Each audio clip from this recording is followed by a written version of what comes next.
My name is Johnny Grubin. I'm the founder and CEO of SoPost.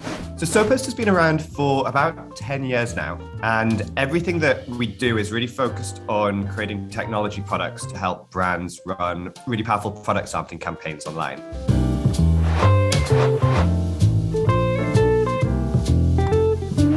I ended up starting my first business kind of by accident. It was a hobby. I taught myself how to make websites. I was designing wallpapers and screensavers for my first mobile phone. And off the back of that, it sort of opened up into various opportunities for me to try and do other things. And then, a few years later, next thing I know, I've got all these different startups that I'm involved with. So that's sort of the reason. It wasn't a conscious decision of saying, I'm going to go and do this with my life. It was more just doing the things that I enjoyed, taking opportunities where I found them, and then suddenly being like,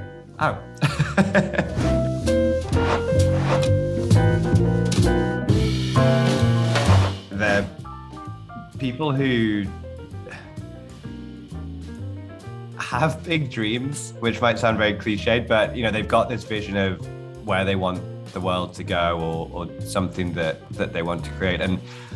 And they really find ways of getting there. I think one of the most important things to recognize, actually not just as an entrepreneur, but frankly as anybody, is that the world really doesn't owe you anything.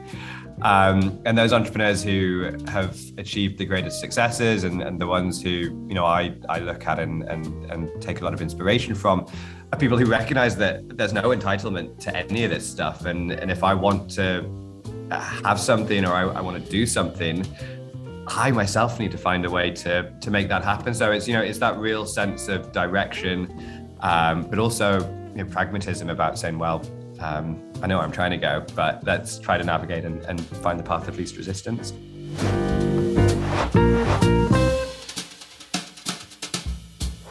That's been something that I've really had to learn. SoPost today is about 80 people, which is the biggest company I've ever been in. But when I started it was obviously just me. And I've really learned over the years what the role of the leader looks like. And it is very different for different people. I found the most important thing for me is actually being able to go out and find incredible talent who I can work with and surround myself with, because there are so many different roles here and everyone in the company performs those functions much better than I ever could.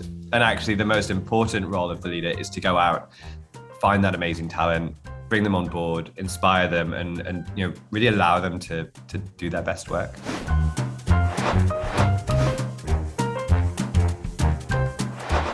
I think there are a lot of things that entrepreneurs, good leaders need, which you probably can't train those things. It's around resilience and pragmatism.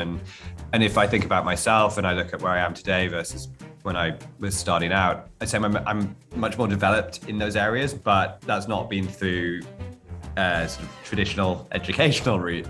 That's more been through the school of hard knocks, you'd call it, and just doing stuff and taking things as they come. So I don't know if that really answers the question. I think there are certainly a lot of good things that you can learn. And, on the core business side, everything related to budgeting or cash flows or whatever, that's really important. But I think the essence of what entrepreneurship is, I think you only get that from doing stuff and carving your own path.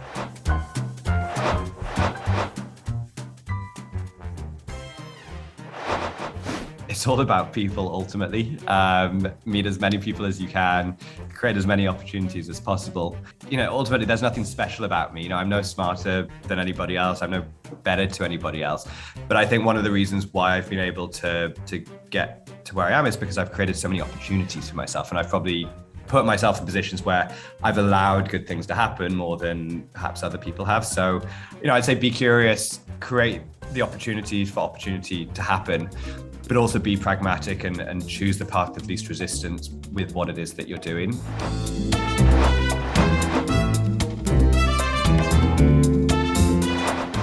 Probably not to take it too seriously. When I launched my first business, I was doing it all from behind a computer, so the people I was working with didn't know that I was 14. But I kind of built this other person I wasn't 14-year-old Johnny, I was 30-something-year-old entrepreneur. And it took me a long time to actually just embrace myself in the world of work. And today, the Johnny you get at Soappost and the Johnny you get at a football game on the weekend is exactly the same person. And I think that's what I'd tell myself when I was 14. You don't need to pretend to be someone else. And actually, if you can be your true, authentic self all the time, not only will you be happier, but also people just like that. People like it when people are themselves. You don't need to pretend to be somebody you're not.